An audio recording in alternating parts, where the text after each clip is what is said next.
Thank you so much for that introduction. That's great. And I am really happy to be here and welcome everyone to this lecture on canine separation anxiety. And I'm really happy to be talking about this topic now. I've spent the last 5 years or so researching in this area. And I have to say, these days, it is even more important than ever that we understand about separation anxiety, what the signs are, and how to help owners with this problem. Because as we know, there's more and more dogs that have been adopted out of shelters and more dogs in households now than ever before. And people are going to start returning to work after all the vaccinations are done and COVID is less of a problem in the future than it has been in the past. And while that's great for people and for getting on with our lives, the problem may be that some of these dogs have never really experienced absence of the person from the household for any extended period of time. So I think that, and many in the field think that we're going to be seeing much more of this problem of separation anxiety in dogs in the future, in the near future. And so we as veterinarians, I think, have a great opportunity to be helping owners with this problem. So with that introduction, I will proceed with the discussion. Let's see here. Oops, sorry. With all these videos, you would think I would have this down by now. There we go. Okay. It's not progressing. Yeah, okay. Sorry about that. So what I'd like to do today is really focus on the issue of separation anxiety. And my goal is really to leave you with a better understanding of the problem, how to diagnose or screen for it in your practices, and how to use some of the newer tools that are available that are pretty revolutionary when we look at what they can do and what existed before they came onto the scene.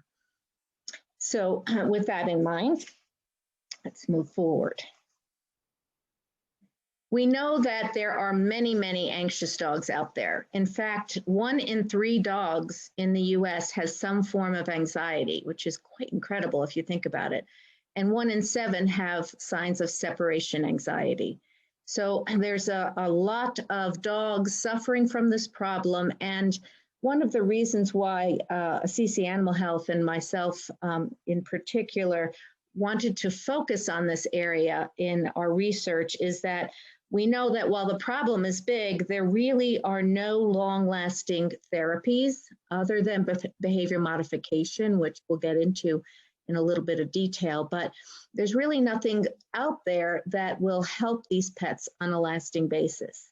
Medications, sure, are used, and that's where we go to as veterinarians in about 10 to 20% of cases. Those are the cases that we see, but they're not lasting in that they have to be given daily, and many owners kind of reject that concept. So this is a huge and sometimes very devastating problem that owners are facing, and they can certainly use our help and guidance. Just to see how big a problem this is, it sort of startled me when I started to look into the statistics and recognized that canine separation anxiety, which we'll just be calling CSA throughout the presentation, is really as common as otitis is in our practices. It's much less diagnosed, of course. Only about 10% of the canine separation anxiety cases that exist out there are really diagnosed by veterinarians. And that basically translates to, each of us is maybe seeing currently about 20 cases a year of separation anxiety in the average practice with general medical practice. But in the GP practices, there's really 200 to 300 of these cases that are in our practices, most of which we're just not seeing, we're not recognizing. And so owners don't bring this topic up to their veterinarians. The reason primarily is because they do not think this is something the veterinarian can help them with except for giving or prescribing medications. And oftentimes they have either heard or feel that medications are not the right way to go. They don't want to quote unquote drug their pet. And so in order to help, I think, the large majority of cases that we're not diagnosing or screening, one of the things that might be most important is really to start asking about anxiety in the patients, start asking about the mental health, in fact, of our patients.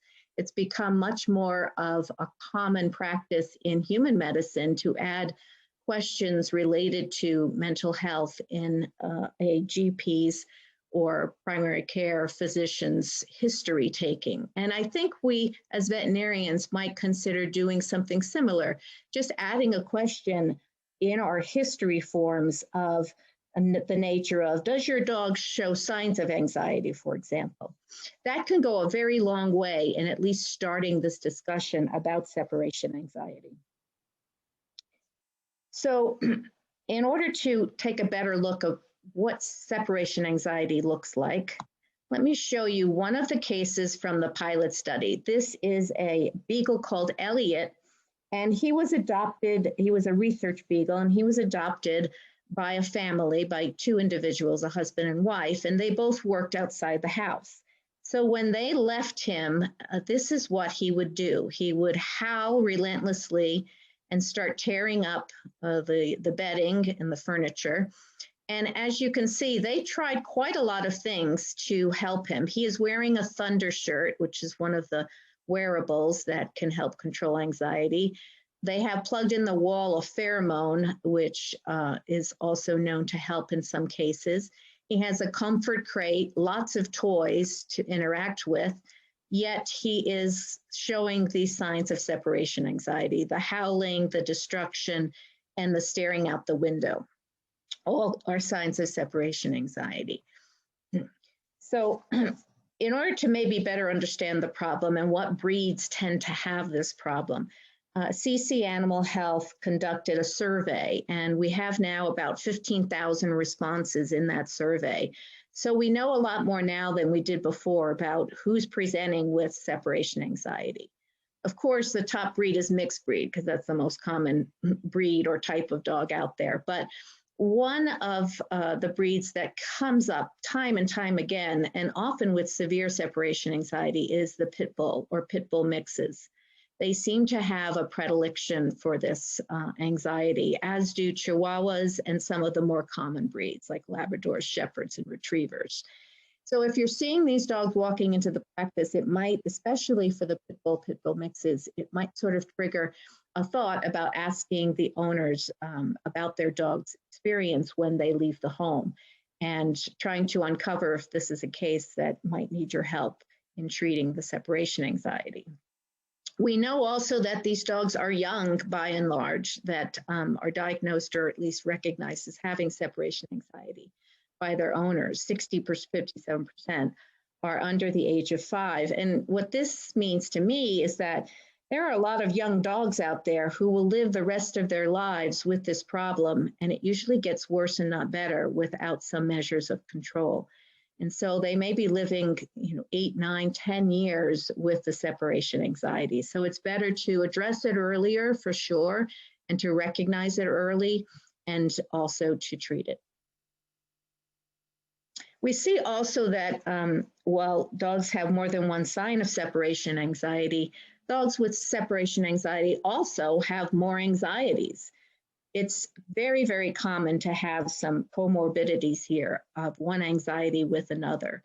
Loud noises and fear of strangers are the two more common anxieties as reported in the survey that I mentioned. But we also have the other type-specific loud noises of fireworks and thunder, and travel anxiety that comes up regularly. And as we know as veterinarians, vet visit anxiety is also a real problem in some dogs. So it seems that an anxious dog is sort of a profile, and one anxiety can have a relationship with other anxieties and lead to them. So let's say that you'd like to do a better job at screening and diagnosing your canine patients for separation anxiety and helping more families. What I'd like to do next is discuss how one might go about that in a practice. One of the main things that we found from the work we've done with dogs with separation anxiety is that it isn't always easy to diagnose what is and isn't separation anxiety. So I wanted to show you an example of a dog, and sorry, apologize for the darkness of the video. But this is a dog that was referred to our practice by a veterinarian and to our pilot study rather. And it's a dog that was said to have separation anxiety. It was 1 year old, adopted retriever mix, and his owners reported that he has destructive behavior signs, vocalizations, and urinations when they leave the home, and he is crated. But what you'll see in this video, and we'll fast forward it a little for the interest of time, is that yes, he looks out the door of the crate quite a bit, but pretty soon, about a minute or two after the owner leaves, he is really not barking, he's not very anxious, he's not panting, he's whining just a little bit there, and then he sort of settles down for a nap. And that's not a dog with separation anxiety. That's the picture of a dog that is fairly well adjusted when his owner leaves. And what we found is that approximately 30% of the dogs in the pilot study that were referred by veterinarians who were taking for the owner's word for it that their dogs had these signs of separation anxiety did indeed fail to demonstrate the sufficient signs to be diagnosed with separation anxiety when we looked at the videos. So our sort of so watch to all that, our main conclusion is that videos, and I'll get this in a bit, are really, really important in order to understand if a dog does or does not have separation anxiety signs. And what are those signs then of separation anxiety? There's quite a few. We have identified or talk about commonly 10 signs of separation anxiety. The top row of signs are signs that essentially are either hallmark for separation anxiety or very, very common in dogs with separation anxiety. The second row are often found in dogs with separation anxiety, but may also be associated with other types of anxieties or other problems. I'll talk about mostly the first 5 signs. And one of the keys or one of the most important signs is vocalizing, and that includes howling, whining, and barking when the owner leaves the home.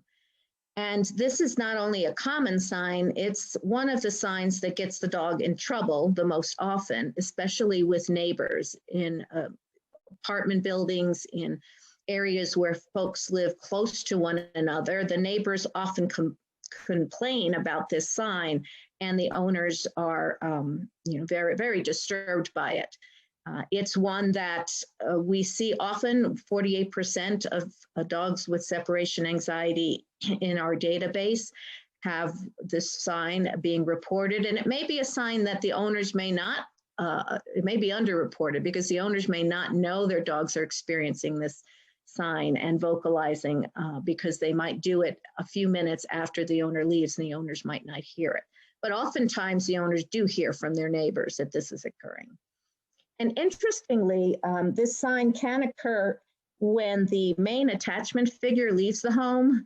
Let's say it's the husband or the wife, and the other spouse is at home. So we've had more than one dog in our studies that barked or whined or howled while other people were in the house, but when its attachment figure left the house. And of course, that is very disturbing to those who continue to stay in the house with the dog. It can be mild, moderate, or severe. In the most severe forms, it is seen for extended periods of time, much more than 15 minutes. And in some of the dogs in our studies, we've had barking go on almost for the entire hour after the owner left. And one dog recorded over 2,000 barks in that hour. So it can be quite extensive and disturbing. The next sign I wanted to talk about was watchful waiting. And another word for this is orienting to the environment. And we see this also very common in dogs with separation anxiety. And it could be mild, just looking out the window for a few minutes, maybe 15 minutes or so after the owner leaves. But it can also be very severe, where the dog is watching the door or the window for most of the time that the owner's out of the house. And I have to say, this is the one sign that I think is truly hallmark in separation anxious dogs. All of the dogs in our studies have shown this sign if they were diagnosed with separation anxiety. So there might be a few dogs out there that don't do it that are separation anxious, but if a dog is watching out the window for an extended period of time when the owner leaves, that is pretty much a dog that has separation anxiety. We also recognize that this sign is underreported and underrecognized because when owners leave, they might see their dog looking out the window, but they assume that the dog will then go take a nap 5 minutes later. If they don't have a video camera to record what the dog is doing after they leave, they won't recognize that the sign is as extensive as it is. So this is one, again, where video camera analysis of the dog's behavior when the owner is absent is critical to identifying the signs, this presence of this sign. The other one that owners really hate, of course, is the destructiveness, destructive behavior and rearranging. It's pretty common, about a third of dogs with separation anxiety have this sign. And it can be very disturbing because obviously it leads to potentially very expensive repair jobs for the owners where they're fixing items or replacing items. And the dogs somehow usually go for the most expensive items in the house. And we're not really sure why that is, but it is a disturbing sign, not only because of the expense and the cost involved, but it can also lead to issues with the dog's health. Obviously, if they start ingesting some of the things that they're destroying, they may end up in our hospitals in need of surgery. So we want to get on top of this sign and recognize when it's happening. And one dog in the pilot study actually spent over 20% of the time in the hour after the owner left, basically digging into the bedding. So a sign like that, while most people would assume a little bit of digging on the bedding is kind of normal dog behavior and then they lay down, this dog would do it relentlessly for 20 minutes at a time, digging into the bedding or into the owner's laundry. So a sign like that can be a sign of separation anxiety. And some of the dogs do have a very severe form of that. Another relatively hallmark sign is escapism.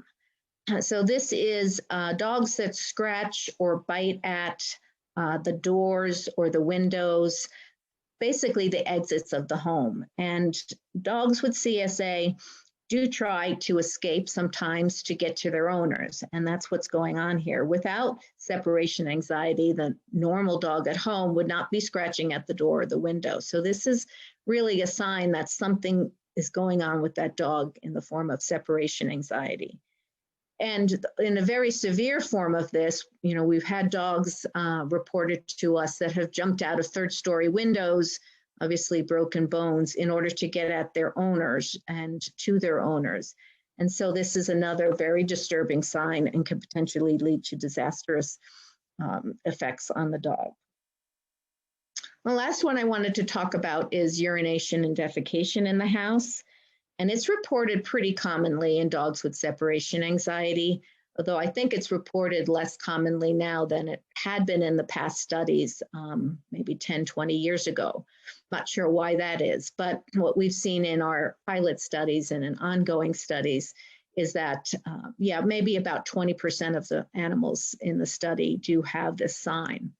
And in a mild form, it's the dog who occasionally does have a urination or defecation in the house, even though it's housebroken typically.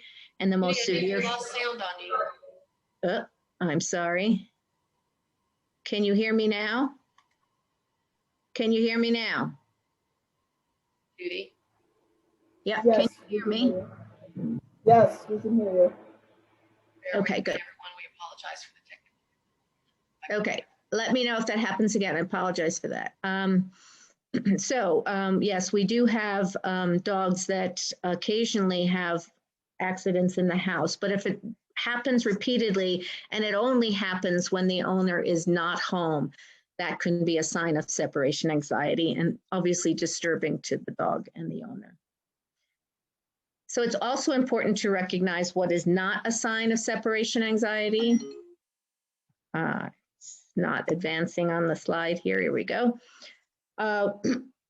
What's not a sign, and these are some of the common things dogs do when their owners leave, but it's not a sign of separation anxiety just because the dog is barking. So dogs do bark for other reasons other than because they have separation anxiety, they're missing their owners.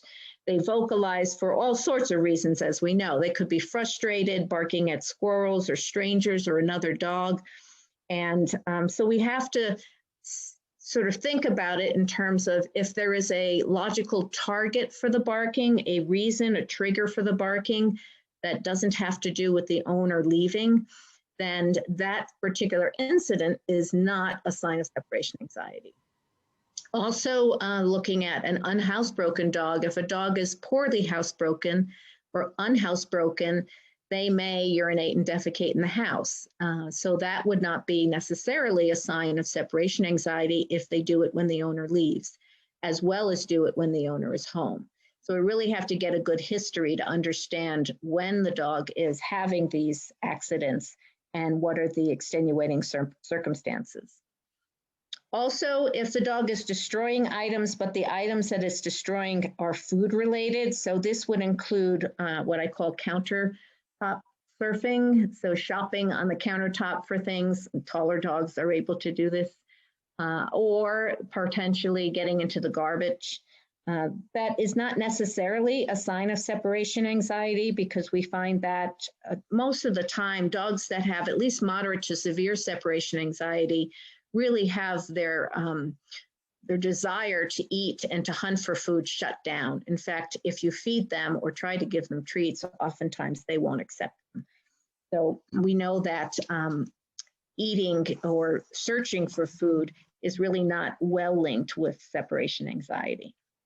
And then sometimes there's a bit of confusion as to what is or isn't a sign, and the history of the dog may or may not lead us to be able to understand what's going on better. But you know, a dog less than a year old, that's hard to tell. We usually limit the diagnosis of separation anxiety to dogs that are a year or older. And the reason for this is that the young dog, certainly if it's teething, could be destroying objects in the home when the owner's home and when the owner leaves, if they're free to roam across the house. Also, they do tend to urinate and defecate because they're not fully housebroken in the house when the owner's there or not. So it was tough to diagnose separation anxiety in dogs a year or younger. But we do see more and more we work in this area that there are certainly dogs that are showing signs of separation anxiety in their late teens and 8 months, 9 months of age. So it is something I think that to be aware of and to recognize if you're hearing from the owners that of these hallmark signs starting to occur, and maybe keep track and wait and watch and make sure that when the dog is a year of age, that it does start to really fall into that pattern, and then you can start to do something about it. With the unhousebroken dog, urinating, defecating is as we said, a tough one to make a call on if they do experience these accidents when the owner is home. Also difficult is if a dog is experiencing pain or underlying anxiety because of that pain, that might be a tough call.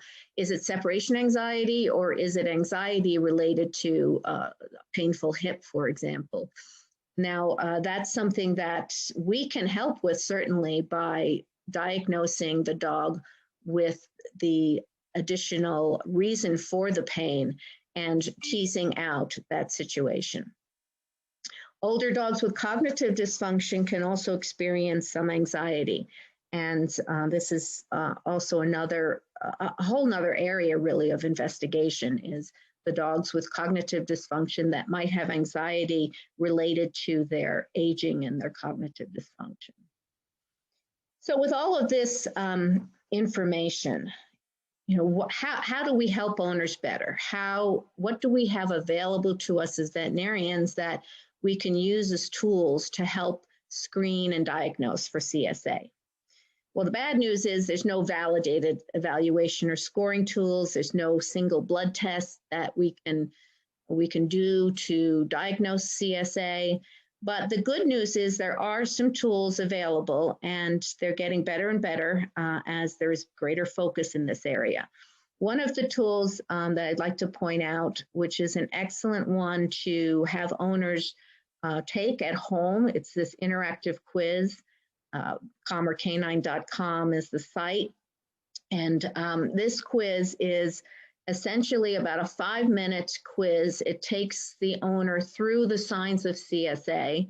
And then at the end of the quiz, they are identified as their dog having likely to have CSA, unlikely to have CSA, or too young to tell.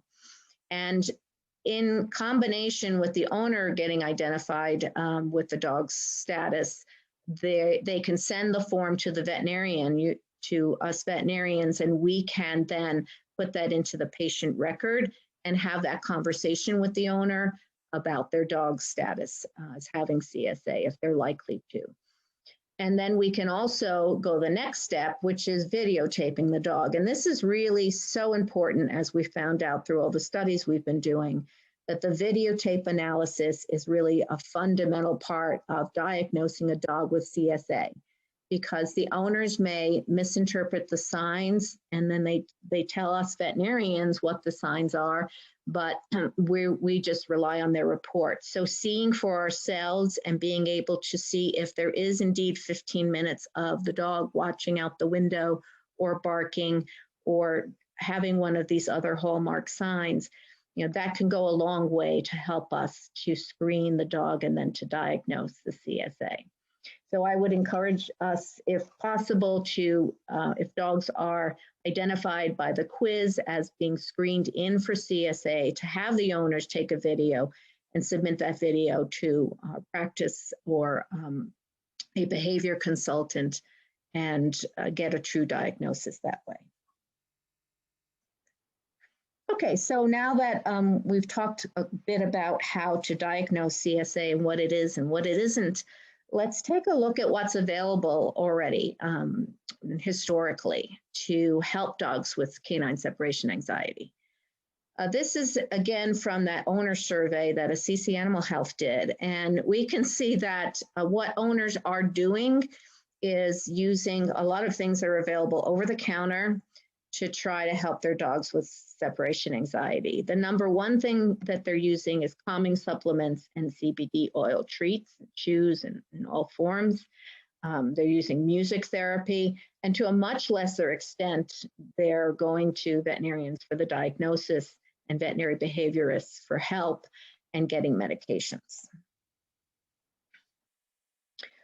So some of the pros and cons of these methods. Well, CBD oil, certainly easy to use, put it in the food or give it as a chew. And there's many, many options available now to owners.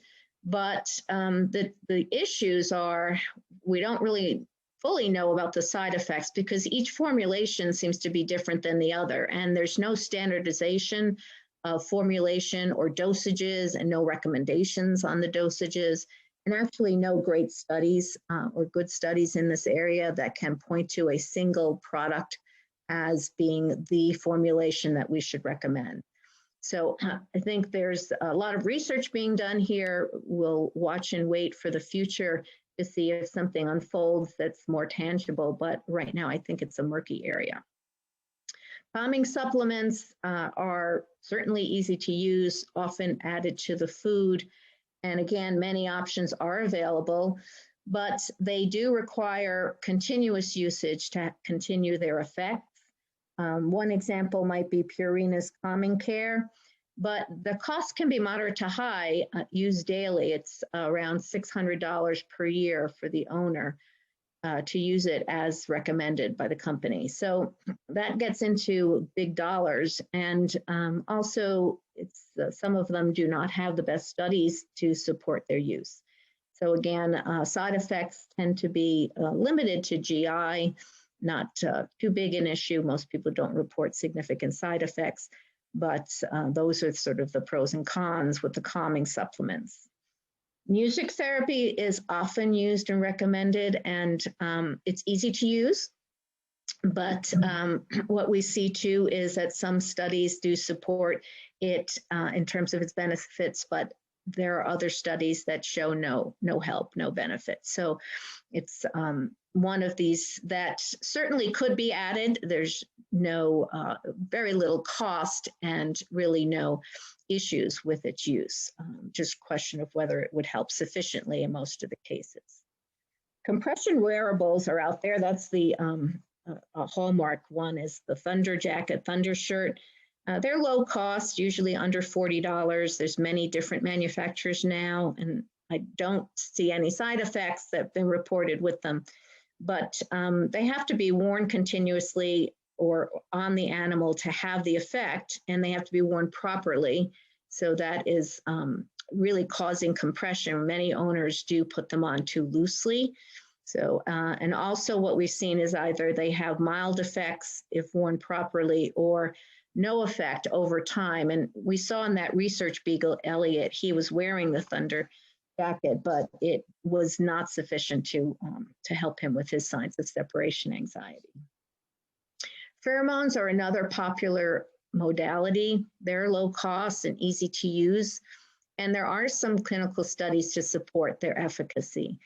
That they don't typically have side effects, but they do need to be near the dog and continuously used and administered or have their effect. And anecdotally, there's been reports of attenuation of effect over time. So the dogs get used to that presence. It becomes sort of background noise, and they lose their effect over time. Behavior modification is really the only lasting treatment that is been demonstrated out of all of these. Medications, pheromones, all of those have to be used continuously to have their effects. But behavior modification can have a lasting effect without side effects. But the issue there is that it's often very high cost for, it has to be sometimes several months of training and behavior modification with a skilled trainer. And the skill of the owner and the trainer and owner compliance tend to be a big issue with this modality. So while it can be very effective, it often has variable results and or is not even tried in the first place because the owners don't have the time commitment or commitment to the process.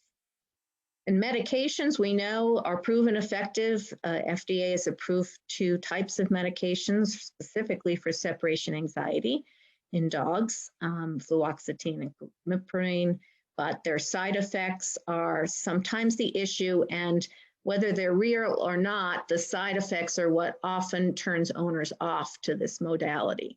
They're afraid or don't want to sedate or drug their dog every day when they go out to work. And so this kind of anti-medication feeling from the owners does make it difficult sometimes to appropriately medicate the pets and have the owners comply. And the medications may be costly depending on the medication chosen. So we know that owners are finding these traditional approaches less than ideal. In all of these different categories, the medications, the Thunder Shirt, pheromones, owners are saying that there's only a 50% satisfaction rate with either moderate or excellent signs being reduced from using these types of modalities. So the owners are saying, 50% of the owners are saying that they see none or just very mild effects from these modalities, and they're really looking for other options, which has led us and other companies to look at new approaches to treat separation anxiety. And so some of the new approaches that I wanted to talk about is this category called electroceuticals, which is a sort of a big word for basically modalities that use an electrical impulse, either directly or indirectly, instead of a chemical or a medication, to have a positive biological effect on the body, on the anxiety. And the 2 I wanted to highlight today were cranial electrotherapy stimulation, or CES, and pulsed electromagnetic field therapy, or PEMF. So CES is an FDA-approved approach for humans to treat anxiety and a variety of other disorders such as depression. For an animal, the CES device is 2 electrodes placed, one on each ear. And it is reported to have some effects on anxiety. There was one equine study, the reference is shown on this page, but no really small animal veterinary studies that have been done to date. So it is an older approach. It originated way back in the late 70s. It's a class 3 device, similar to like class 3 lasers. That's in the category, the FDA classification for these devices.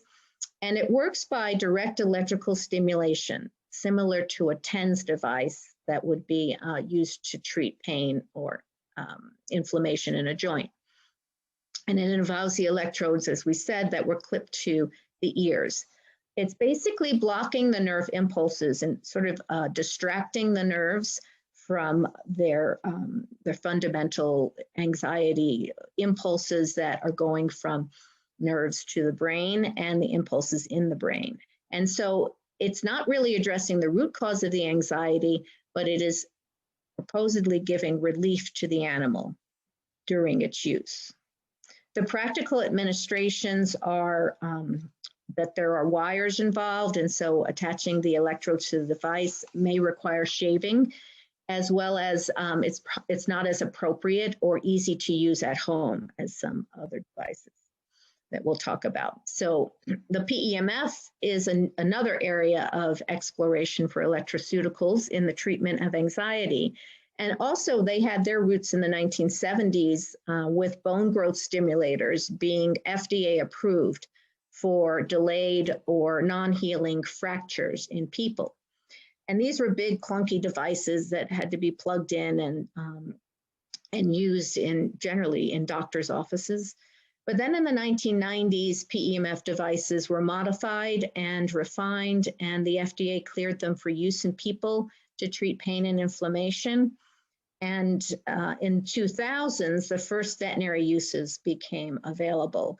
And the Assisi Loop was really the first veterinary device for treating pain and inflammation in animals. And you'll see some published research, peer-reviewed double-blinded studies there. In 2018, we developed Canine, which is the first PEMF device developed to treat anxiety in animals. And that's the device that I worked on. So what does a PEMF signal look like? It is a signal that has certain characteristics of height, of amplitude of the wave, of the duration of the wave, and of the number of waves per second. Those are the main characteristics of a PEMF signal. And what's interesting is that these different signals, these signals can be modified in those different characteristics. And the modification can make them target specific biological effects in the body. So the signal above in A, that is the signal that a bone growth stimulator might produce. And as you can see, it is quite different than signal B, which is the signal that the Assisi Loop, which is used to treat pain and inflammation, generates. So those signals can be quite different from one another. And in developing Canine, I worked with a team of electro engineers, physicists, and biologists in order to best understand what signal we might propose for having an effect on the amygdala, on the area of the brain that is responsible for anxiety. We understood from some research that Harvard University was doing on people that PEMF devices might have an impact on anxiety and depression and mood disorders in people. And this gave us really the nuts and bolts of a concept to develop a device for animals. And that was really the genesis of Canine. This device emits those PEMF signals that I talked about, but in a different waveform than the Assisi Loop. And essentially what these signals are doing is they are increasing the production locally of nitric oxide in the brain.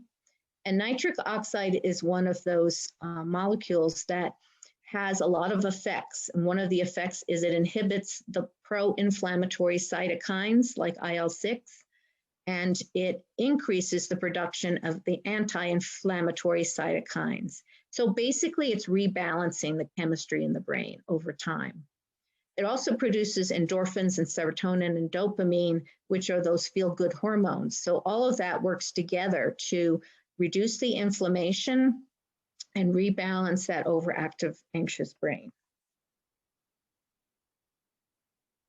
And at least before I started working in this area, I didn't really think of anxiety as related to inflammation or as inflammation causing anxiety. But there is plenty of evidence out there, many textbooks now written, with the suggestion and proof that inflammation and anxiety are related to one another, and that by reducing the inflammation in the brain, we can control the anxiety. One in vitro study that was done by a CC Animal Health, actually an external laboratory, was to look at, can the calmer canine signal reduce inflammatory mediators in a cell culture? So they took 2 cell cultures and exposed them to an inflammatory event and looked and exposed one to the calmer canine signal and the other to a placebo signal. And they found that the cell cultures exposed to the calmer canine signal had a much lower production of that inflammatory mediator IL-6 than the sham-controlled cell line did. And this is further evidence that what is happening is that the calmer canine signal is reducing the anxiety in the brain through reducing the inflammation. So what is the protocol for this calmer canine device? What is recommended, and this is a picture of the device, it can be worn with a vest so that it can be used hands-free, or it can be held over the head of the animal by hand. And essentially, it's 2 15-minute sessions a day performed when the owner's home. So this isn't something like a compression vest that's used when the owners leave. It's a treatment that's performed when the owner is home. And it's recommended that the therapy be conducted for 4 to 6 weeks, and that's considered a course of treatment. And sometimes longer is needed in order to get the desired effects. But oftentimes the effects can be seen within a week of treatment. After the 4 to 6 weeks, if the desired effects have been achieved, and you'll see in this study that the pilot study, 2/3 of the dogs had lasting effects after the 6 weeks of treatment. And so no additional treatments were required in those dogs. But it is suggested that the device be held on hand, in the owner's house in order to treat any new incidences of anxiety that might occur over time. So let's talk a little bit about the results of that pilot study I was mentioning earlier. What we found is that in the dogs with separation anxiety, and these were moderate to severe separation anxious dogs, we found a statistically significant reduction in the signs, not only in the owner questionnaires, which are obviously subjective and subject to biases, but also in the video analysis. And our understanding of the importance of video analysis really started with this study, not only for screening the dogs into the study, but also for understanding the benefits of this therapy and what it can have in the dogs over time. All dogs showed some improvement, ranging from resolution, 50%, to a measurable improvement in other dogs. And so lastly, I wanted to go through a couple of case examples. So you'd seen Elliot, who is that beagle with the problems of vocalizing and destroying his environment. And I'll fast forward this. This is the before video that you've seen. And a month later, you'll see Elliot, he's left by his owners in the same way, but instead of going right to vocalizing and destroying the bed, he's playing with his Kong toy there, which was stuffed with some food, and resting. And so this is the effect of Calmer Canine. He had used Calmer Canine for a month, and the resting and sleeping went from only 24% in that 1 hour after they left to 80%. And the whining and howling decreased significantly from 71% before to 15% after. And this dog is Cooper. He's owned by a dog trainer. He's 10 years old and been suffering from separation anxiety for at least 9 of those 10 years. She's done a lot to work with him to try to reduce the signs, but as you can see, before treatment with Calmer Canine, he looked out the window, he was barking excessively. I think he was one of the ones that had over 800 barks in the hour after she left.